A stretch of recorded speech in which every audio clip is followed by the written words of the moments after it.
All right, we are live. Michael, how are you doing? Pretty good, pretty good. Yep, Yeah. glad to be having a discussion today. So it's always good. Good. I am glad to be having a discussion about this because I had a professor talk about That Hideous Strength. Like he did a course on C.S. Lewis, and so they did the Cosmic Trilogy. And when they talked about That Hideous Strength, he described it as a dog's breakfast. It just was everything all thrown in, and he like this guy absolutely loved C.S. Lewis, but was still like, nah, not a fan. But you seem to like it. Yeah, I mean, I guess yes, I do. I mean, I feel like um, I had read it when I was a kid, like when I was like, oh, there's more than like the Narnia books, and I found out about those, and I read them, and I think, um, you know, I thought that one was weird because compared to like the first two, where it's like he goes to another planet, it's definitely the odd one, and because like Merlin's in it, so that's pretty strange. Like it is a Yes, strange thing, but when I really revisited it, um, you know, during the the early days of COVID or whatever, and you know there was all this stuff going on politically in America, and I was, I had not really like I had absorbed like the latent dispensational view of like end times and things like that. So, trying to correlate like this, what you see going on in the world with some sort of biblical, um, uh, you know, story. And that book to me really reflects the chaotic world that we actually live in. And so yeah, I mean, it really helped me make sense about just the way of, like how would angels and demons and things, if they're interacting in events, like it's silly to expect like, characters in red pajamas, like they're, that they, if we have decided that demons don't exist, then they're going to act more subtly according to our expectations of, what we see in the world. well, well, it is. I think there's huge elements of this series of books, um, which are so more intelligent. And one of my favorite C.S. Lewis books is The Great Divorce. Actually, that's probably my favorite C.S. Lewis book. And all anyone ever told me about it before I read it was about, oh, heaven is more real than hell. So when people visit heaven from hell, the grass goes through their feet and it starts raining and it's like machine gun bullets that they have to like hide and all this others. And that was all anyone ever told me about it. Mm. And this is like such a profound book that is talking about what it's like to be human and what it's like to be fully possessed by these small little things that we won't repent of. That's what that book really is about, and about how our characters are being more and more shaped until our character basically just takes over, and we no longer are even making choices, and we continuously are pushing people away and doing like it's such a profound book. And all I heard about it was about how the grass goes through the people's feet. And I was just like, and it's the same thing with the only thing I ever heard about these books before I read them was about the plot points.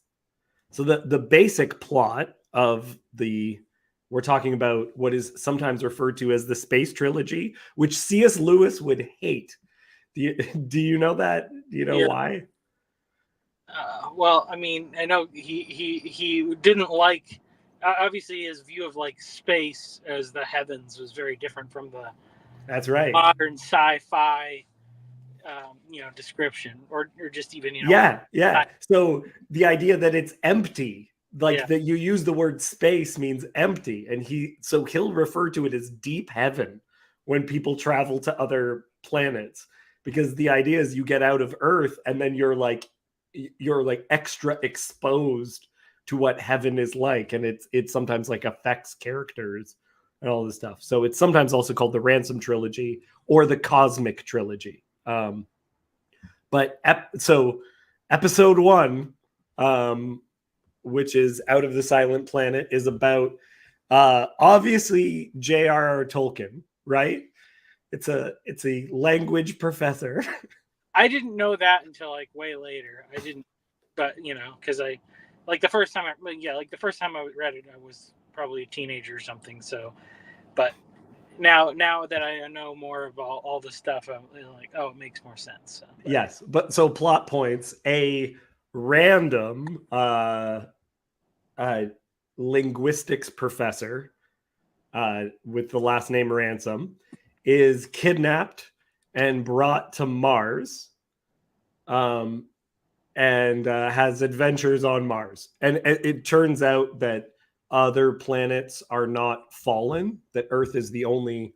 And where it becomes super interesting is he sees not just aliens, he also sees angels. There are angels in space, and there are head angels to specific planets.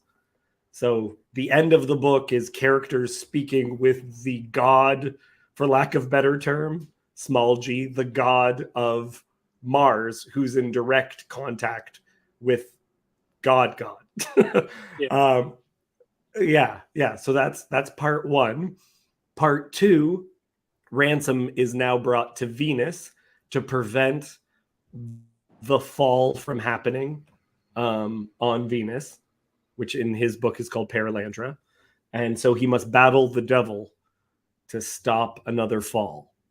And okay, this is all interesting. We're following. It's all going well. But then the third book, which is absolutely bananas, takes place on Earth, has scenes of boring university politics. But then this guy related to the university politics named Mark Studdock gets brought forward to become part of a secret society, which is trying to contact macrobes, as in the opposite of microbes, which, as it turns out, are governing spirits / demons that then take over the head of a convict. His wife is having visions, and then it ends in the Tower of Babel and the flood. Also, there's a bear named Mr. Bultitude, and also Merlin is in it. Yeah. And someone becomes the heir of King Arthur as well. All this happens in the same book. Yeah. I mean, I guess, in retrospect, like, Arthur was in. They mention him in the second one, or do they mention him in the second one, or do they just refer to the fact that, Paralandra is like where he has gone to rest? I don't remember. I don't remember which book it's in, Yeah. but that's so. It's like there's a little hints there. Yeah. It's yeah. I think it's one of those things where it's interesting because it's probably even just in the way, like, when people even take the Bible and want to like pick out all these little details and say these are incoherent. There's obviously all these layers of context that make those seemingly incoherent details make a lot more sense. But if you remove all those, that's because that's because I think I remember there was like a review from George Orwell talking about basically saying that it was bananas. Because it is bananas. The thing that is actually strange to me is that I think it all comes together though in that story. And I think this is like a story that C.S. Lewis wanted, like, was getting at all along. Like, to me, it's so coherent and all together. It's just that some of the ideas are very new ideas that people don't realize. And so some things seem bananas that to me, I'm like, okay, this connects with this connects with that. And that's some of the stuff I wanted to talk to you about, because you also have interest in some things that I think other people would see as the bananas elements that I think is, that I like without the kind of background that I think you have a little bit of. It is going to seem like stuff is coming out of nowhere, where it's just like, wait. If like some of the universal history stuff, right? He's doing universal history in this with Merlin, with King Arthur. And so it seems to people like King Arthur has no place in a sci-fi trilogy, but this is not a sci-fi trilogy. That's the problem. You're not realizing what his actual point and his actual starting, like what his perspective is. So you're not seeing how these things possibly tie in together.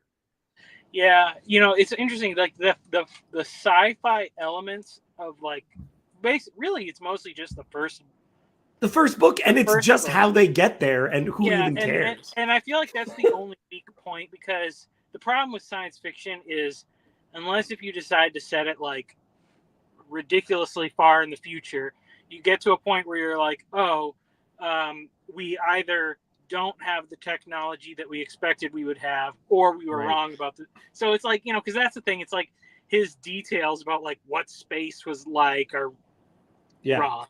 Well, and an example of that is that there is life. The side of the moon that we see is the dead side. The dark side of the moon actually has a forest on it. And he wrote this before the moon landing. Like, so that's basically one of the details that he gets wrong. Or does he, Michael? Was the moon landing faked, and that actually on the moon there is a forest on the dark side? I don't know. I'm not real. I've come to a worldview where like I'm at peace with all the conspiracies. Like, they could be true. If they're true, or if they're not true, it doesn't affect my way of looking at life now, because God's basically in control of all of it. So I think a little bit of knowledge of conspiracy theories is important to understand what the heck he's getting at. And that's what I kind of want to talk about with you, and I haven't seen anyone else talk about. Which is, some people don't know this, I'm sure you know something about it, is that C.S. Lewis got into the occult. He was a bit into it. He describes in his conversion, in his autobiography that's all about his conversion, Surprised by Joy, that his first entrance into spirituality is weird, mystical, magical, esoteric stuff, right? And that's part of his entry into it. Another part of his entry into it is through this guy, George MacDonald. This is Phantastes, and this is Phantastes with an introduction by C.S. Lewis, right? He does the introduction on this book. And in George MacDonald's other book, Lilith, he popularized the Jewish midrashic and folklore stories related to Lilith. They come back through George MacDonald, and Lewis becomes a Christian or becomes aware of the spiritual world through George MacDonald's writing, which is very, very interested in the esoteric and occult understandings of Christianity. Right out the gate, which might have people go, wait, what? And some of the stuff which is now called the unseen realm, Michael Heiser's theology and all that stuff, we can see all over, not just C.S. Lewis, but also Tolkien. So I'll give an example. Sauron in The Lord of the Rings is actually an angel. I'm sure you know that. He's whatever the thing, can't remember what they're called. Do you remember what they're called? The angels of... I don't know. I'm like, I I only go like this far in Tolkien lore, just Yeah, because yeah. like everybody else is like, you gotta be like, "Bruh," and I was like, but like, I don't know. I'm more interested in the things that people have people that have taken his ideas and Right, done right. new things with them. But yeah, Yeah. I know what you're talking about. Yeah, The yeah. So like Silmarillion stuff. Gandalf looks like a human. He is not a human. Yeah. Right? He was created directly by the god of that universe and is bringing about ultimate good within the world as a messenger of that creator. And that there's a fallen versions of that as well. And so if you take a character like Sauron, he appears like he's a king on this world, but he's a giant. He's actually an angelic being, and after he dies, he possesses and tempts people. Right? Like that is unseen realm, Deuteronomy 32 worldview kind of stuff. And within the cosmic trilogy, you have gods of planets that Lewis is just like, yeah, there's gods of planets. That's fine. And that he seems completely comfortable with those ideas, and he seems very, very aware of Nephilim Enochian literature. Is all that stuff connecting with you? Yeah. Well, yeah, it's interesting because obviously, like I've been doing a lot of study recently about. All right, so this may sound a little odd, but think about it for a second. I'm excited. Like, so just in trying to like understand our culture and the way it works today and stuff, like, the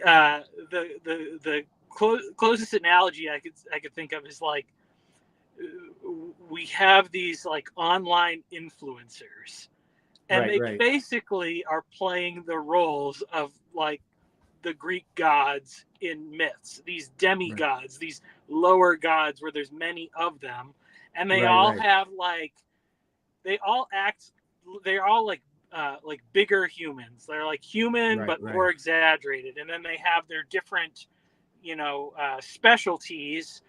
It's like, oh, there's a lot of like Aries in the red pill movement, and then there's like Artemis is very much in the like feminism, the feminist side of things, and then like Aphrodite is in the more like the porn kind of side of things. And but then like, so then going back in the New Testament and studying all this stuff, and it's like, so I kind of started just learning more about Artemis, because of the whole Acts 19 where Paul goes to Ephesus, and there's this whole like, great is Artemis among the Ephesians. Great is Artemis among the for 2 hours. Yeah. and they're trying to like say, and so like, depending on the translations you look at, they'll talk about like Artemis whose image fell from heaven. But then it's like, wait, what was this image? Oh, it was like some kind of a stone that fell from heaven, the sky. It actually says falls from Zeus. And if you're Latinizing it, Zeus, that's Jupiter. And it's like, okay, wait, Jupiter is a planet. Like, and they had that thing where it's like, somehow these gods are actually the physical things moving around the solar system, and these sort of like spiritual personalities, and they have and that happens in Narnia too. In one, I believe it's one of the later books, he meets someone who's a star, and they go, oh, in our world stars are burning balls of gas. It's just like, no, that's what they're made out of, but that's not what they are. And you just go, and it's like, and they have this like influence. It's like like more powerful in some locations, but it's like they're not omnipresent, but they are like their influence is spread about, as depending on where people are more or less devoted to them. And then you also have these stories of like embodied creatures doing these deeds and acts and stuff. And it's like all those things are all like mushed together, and it's all like the gods. Right. And I think a word like the algorithm then takes on that form as well, where it's very clearly a mind. Yeah. It very clearly has an opinion. And even when it comes to like, the silversmiths are saying, he says that gods made with hands aren't real gods. And it's like, what, why, like, how and we're like, how could they not know, like, if you're making a statue that it's not a god? But then it's like, oh, okay, well, like, what if somebody makes like this thing or something, and it's like, I don't know, it seems like people treat these things like, if they're not gods, like they are kind of powerful entities or something. We do kind of get enamored with our own creations. And so, it's the world's always like this crazy mishmash of stuff, and we want easier ways to pick it apart. But now I want to make a couple of references to other bits of Lewis's work. So this is from The Lion, the Witch, and the Wardrobe, when the children are speaking with Mr. and Mrs. Beaver. We have this little interaction. I mean, isn't the witch herself human? She'd like us to believe it, said Mr. Beaver, and it's on that she bases her claim to be queen. But she's no daughter of Eve. She comes of your father Adam's. Here, Mr. Beaver bowed. Your father Adam's first wife. Her they called Lilith, and she was one of the jinn. That's what she comes from on one side, and on the other she comes of the giants. No, there isn't a drop of real human blood in the witch. That's why she's all bad, though, Mr. Beaver, said Miss Beaver. True enough, Miss Beaver, replied he. There may be two views about humans, meaning no offense to the present company, but there's no two views about things that look like humans and aren't. So in the Chronicles of Narnia, the witch is a Nephilim and is a descendant of Lilith. Yeah. Like, straight up, it's not implied, it is straight up in the text that Lewis is completely comfortable with a lot of this literature that people aren't even realizing is an idea that was kicking around. Yeah. I mean, I do think, well, I don't know. I guess because, it's like, there's like Tolkien's complaints about Lewis and stuff. Right. Because Tolkien was very much like, I'm constructing a world, I'm controlling all the parameters, the languages, the mythology. And so there's like canon of Tolkien that's like very official. Right. And I feel like Lewis, he puts all this mishmash of stuff. And because even he basically puts Tolkien's world into his world, into our world. Yeah. That we could actually access it. Because to Tolkien, there is no Middle Earth. Yeah. It's the legends of a non-existent people, essentially. Right. It's the legends and myths. Whereas C.S. Lewis is, no, this is in our world. Imagine you could, But I would say, and I think this is a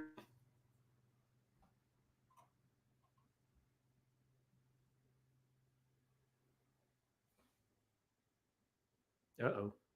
Michael, are you still there?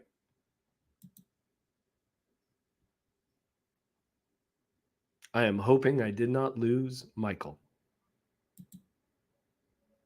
Michael, can you hear me? For I can't hear you. Your glorious beard is frozen. Okay, I'm going to try to do something. Is this really working? Let me check, see what I can do. Thanks, everyone, for joining. Thank you, Hezi and Cassandra and Sherry, for joining us in on this conversation. I'm hoping Michael will join me again in a moment. Maybe he got a work call. Thank you, Cassandra. Yes, that was a perfect still frame. Beautiful. The man, whatever you think of Michael, everyone, you have to admit he has a glorious, glorious beard. So I think I'll go into the crazy directions then that I was hoping to go in with Michael, even though he is no longer able to join me. Perhaps he'll come back. I'll just keep an eye on it. So an aspect of that particular book, That Hideous Strength, that Lewis starts getting into, which I find very, very, very interesting, is the idea that universities have these little in-groups and secret societies. And you don't have to be a crazy conspiracy theorist to find some of this stuff particularly interesting. So an example of one that I just find a little bit interesting, and if you know people, you can just say, hey, is this true? If you know anyone who became an engineer, I had a friend who became an engineer, and part of my buddy becoming an engineer is they bring him into a room, and there was an anvil and a chain, and he had to say an oath, right? This is just a Wikipedia page on the engineer's ring. So if you know engineers, they all have a ring that they may have gotten in a special ceremony upon graduating. Maybe they actually said this oath. And so my one buddy was telling me about what it was like to become an engineer and how he got that ring. And then I meet another engineer and I ask him about it, and he just kind of almost does a look about like, okay, I guess I can talk to you about it. And he just has a little conversation with me about this. Really, like, it's not incredibly dangerous, but this little secret pact that all engineers kind of have. It's just this little secret society, secret ring kind of a thing. It's not that secret. It's not that big of a deal. But you could understand how things would begin to stack. So an example of if you were part of one of these organizations that universities often had, I mean, they sometimes had secrets that were only kept within those organizations. So let's just say you were going to form, like at my work, for example, at some point, my boss says to me, he hired someone and there were some issues. So he says to me one time, I would like to hire some guys that I know are reliable. How about you, Dave? Do you know reliable guys? Could you bring forward someone who's reliable? Could you hire someone? This wasn't like a secret society thing, but I hired a guy from my church.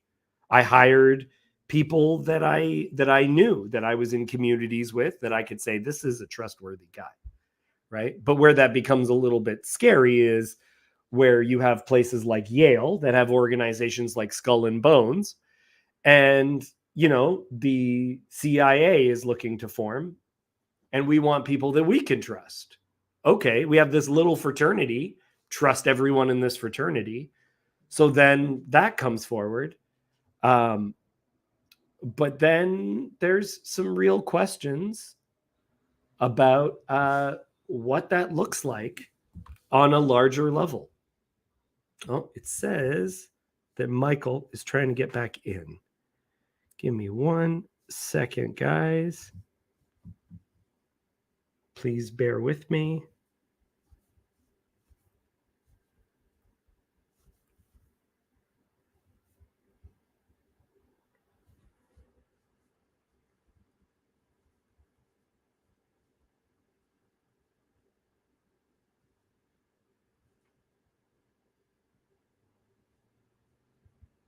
Okay, Michael is trying to get back to us, so hopefully he'll be able to join us. So related to groups like Skull and Bones, and they have some weird traditions, we kind of go, well, that's a little bit suspicious, and it especially as it relates more and more to people in higher and higher realms of power. So I'm going to share something with everyone that I'm not trying to say one thing or another about all this stuff. but C.S. Lewis, being high level at a university, had some interactions with these things, so that people think it's so random that there's like a secret society kind of element related to that. But C.S. Lewis would have had direct experience with these things. And I'll give an example of one that might freak people out a little bit. You were both in Skull and Bones, the secret society. It's so secret we can't talk about it. What does that mean for America? The conspiracy theorists are going to go I'm on. sure they are. I don't know. I haven't seen the record. Number 322? First of all, he's not the nominee. And, but I look Are you forward. prepared to lose? No, I'm not going to lose. You both were members of Skull and Bones, a secret society at Yale. What does that tell us? Not much, because it's a secret. Is there a secret handshake? Is there a secret code? I wish there were something secret I could manifest. 322, a secret number? There are all kinds of secrets, Tim, but one thing is not a secret. I disagree with this president's direction that he's taking the country. We can do a better job, and I intend to do it. And we'll be watching. Be safe on the campaign trail. John Kerry. Okay, Join so us. there We'll be right back. is a perfect example of that is a perfect example of a secret society that does exist. And like, I didn't make that up. I'm not going to go into directions to say what any of this stuff means, but to say that there isn't secret societies or this kind of interest, that is that's just not true. Like, we can manifestly see that. The problem with all this stuff is that then you're trying to make conclusions. You're trying to make conclusions about stuff. Oh, Michael, come on, buddy. I'm going to share this. I'm going to see if I can share this in the chat. Maybe someone else wants to join in if Michael is not able to.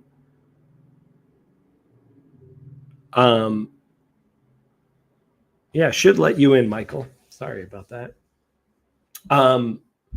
These are real organizations. They have real effects on the world.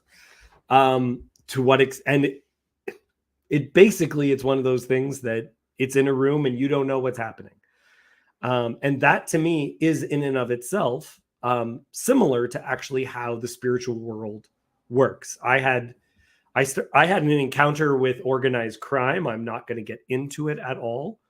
But you watch something like Goodfellas,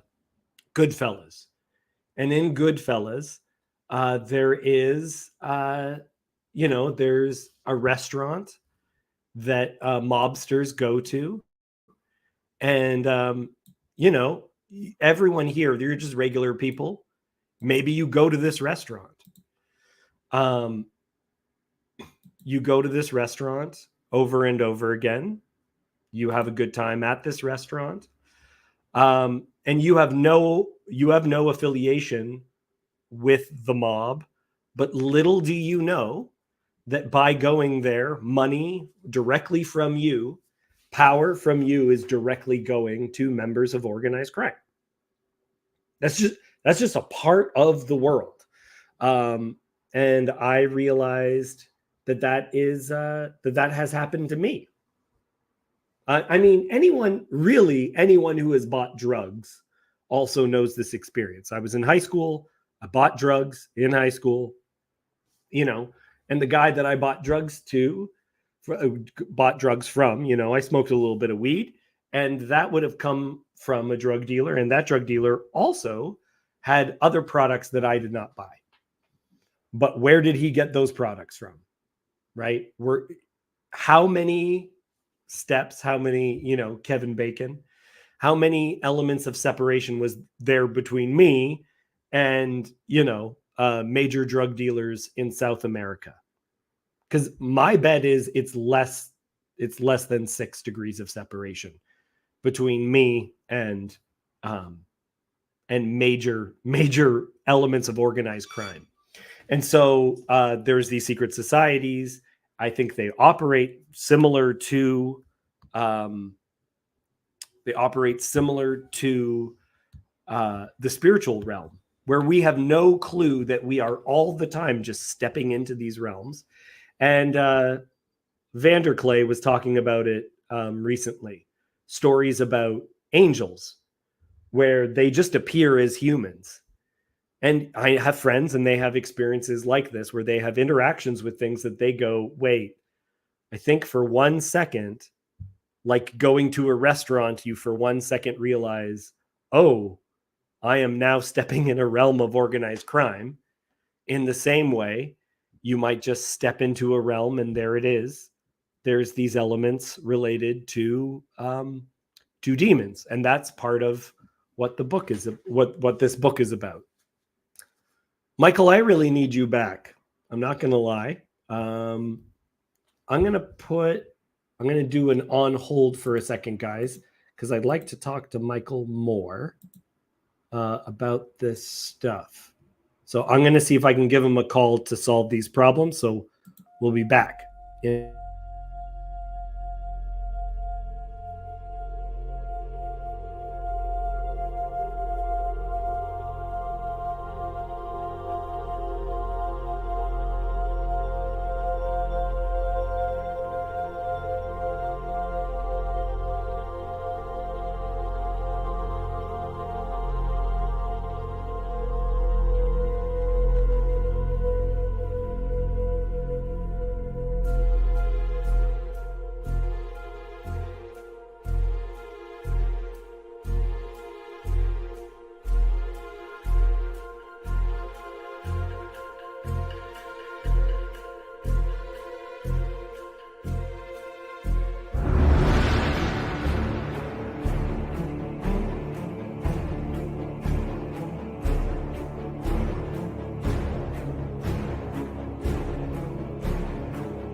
Okay, guys, I was just on the phone with Michael. I'm going to try to get him back in, but in order to do that, I have to close the stream. So it's going to close. It's going to open right back up again, hopefully. Yeah, hopefully I'll see you guys all back here in a second.